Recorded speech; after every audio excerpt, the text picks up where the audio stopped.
Eco das crianças perdidas. Naquela casa antiga e isolada, o porão ficava escondido por uma porta de carvalho maciço, que rangia de maneira agonizante quando aberta. A escada de madeira que levava ao porão era tão antiga quanto a própria casa, rangendo com cada passo, como se suspirasse sob o peso de inúmeros segredos obscuros. À medida que a pessoa adentrava o porão, uma sensação de opressão se abatia, como se o próprio ar pesasse sobre os ombros. O cheiro de mofo e decomposição envolvia o intruso, tornando a respiração difícil. A iluminação era fraca, com uma única lâmpada de lâmpada acesa, projetando sombras inquietantes por todos os cantos. As inscrições nas paredes, em uma língua antiga e enigmática, pareciam pulsar com vida, como se as palavras gravadas estivessem prestes a escapar da pedra e sussurrar seus segredos sombrios. Conforme a pessoa se aproximava das inscrições, as vozes das crianças perdidas começavam a ecoar na escuridão, sussurrando seus nomes, chamando por suas mães e pedindo ajuda. Os sussurros eram tão nítidos que a pessoa podia sentir a umidade fria de suas respirações em sua pele, como se as crianças estivessem ali, bem ao seu lado. O eco dos lamentos infantis se intensificava a cada passo que a pessoa dava, tornando-se mais desesperado e angustiante. Os sussurros se transformavam em soluços e gritos, como se as crianças estivessem revivendo seus momentos finais de terror. A cada palavra e choro, a pessoa podia sentir uma tristeza profunda e um arrepio na espinha que parecia penetrar em sua alma. Enquanto tentava escapar, a pessoa podia ouvir os passos arrastados das crianças se aproximando, como se estivessem surgindo das paredes. As sombras ao redor ganhavam vida, adotando formas distorcidas e demoníacas. O porão parecia se contrair, suas paredes fechando-se como mandíbulas famintas. Aquele que ousasse entrar no poço dos lamentos não sairia ileso. A maldição do porão o perseguiria pelo resto de seus dias, assombrando-o com os lamentos eternos das crianças perdidas. Cada noite, os sons ecoariam em seus pesadelos, e as palavras sussurradas o lembrariam do terror que ele testemunhou naquele lugar maldito. O porão permaneceria selado, uma prisão sombria para as almas perdidas, aguardando o próximo incauto aventureiro que ousasse abrir sua porta e desafiar o destino cruel das crianças que ali pereceram. Porta secreta para o abismo. Naquela casa vitoriana, a porta escondida era encontrada atrás de um armário que havia sido selado há gerações.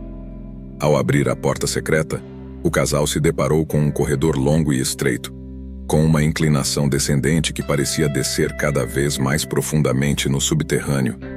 A escuridão era avassaladora, e o corredor exalava um odor pútrido que queimava suas narinas.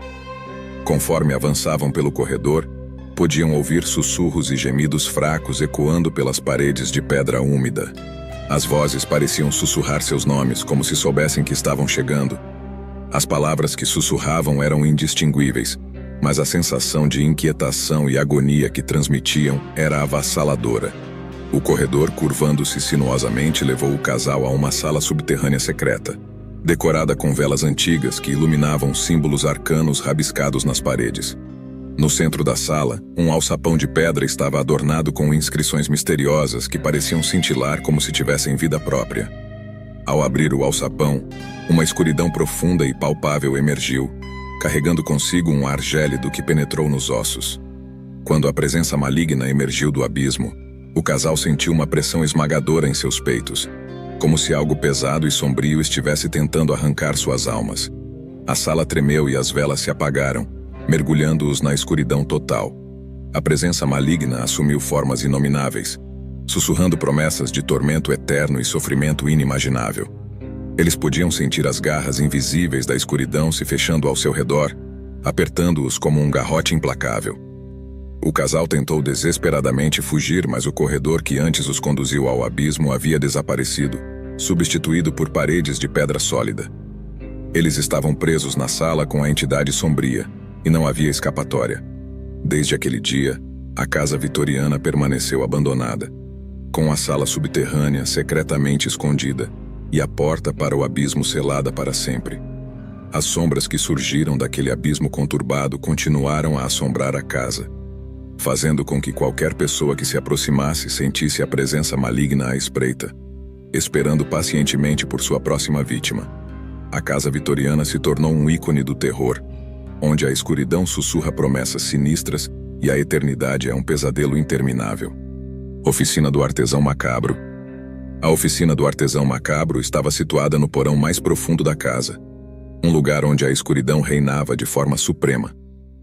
O cheiro de carne putrefata pairava no ar, misturado com o aroma doentio de velas queimadas.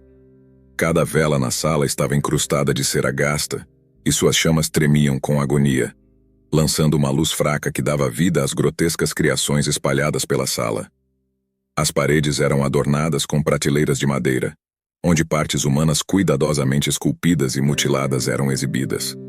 Os membros humanos pendiam dos ganchos no teto, criando uma visão que beirava a insanidade. As esculturas grotescas de corpos e membros costurados juntos eram exibidas como uma macabra galeria de horrores. Os olhos das esculturas pareciam seguir os intrusos com expressões de agonia eternamente congeladas. A iluminação era fornecida por velas fracas, lançando sombras grotescas e dançantes que pareciam assumir vida própria. À medida que o vizinho curioso explorava mais profundamente a oficina, ele notou que as velas pareciam queimar em um padrão sinistro, formando símbolos esotéricos nas sombras dançantes. Ao se aproximar de uma das esculturas, ele percebeu que elas eram na verdade criaturas híbridas, montadas com precisão cirúrgica a partir de partes humanas. Elas se contorciam de forma grotesca e emitiam gemidos fracos, como se estivessem tentando falar com ele. Os olhos das criaturas brilhavam com um brilho sinistro, e seus movimentos eram descoordenados e perturbadores. Ao tentar fugir, o vizinho foi surpreendido pelas esculturas, que se moveram com uma agilidade que nenhum ser humano poderia igualar. Seus membros mutilados se esticaram e alcançaram-no, prendendo-o e imobilizando-o. Ele podia sentir o toque frio e pegajoso das mãos das criaturas enquanto tentavam agarrá-lo. O artesão macabro, emergindo das sombras, riu com um tom de perversidade quando as criaturas se aproximaram do vizinho. Com um movimento de sua mão, ele deu início a um ritual sombrio, sussurrando palavras proibidas que ecoaram pela sala. O vizinho observou horrorizado enquanto as criaturas começaram a desmembrá-lo, suas partes humanas sendo lentamente adicionadas às grotescas esculturas. O vizinho se tornou uma parte da coleção macabra, sua carne e alma condenadas a uma existência distorcida e eternamente torturada. A oficina do artesão macabro permaneceu como um santuário do horror, onde a escuridão era feita de carne e pesadelos se tornavam realidade. Desde aquele dia, a casa permaneceu vazia. Mas à noite, os sussurros soturnos ecoaram na escuridão, e quem se aproximou da oficina pôde sentir a presença maligna do artesão macabro que continuava sua obra macabra, criando abominações cada vez mais grotescas.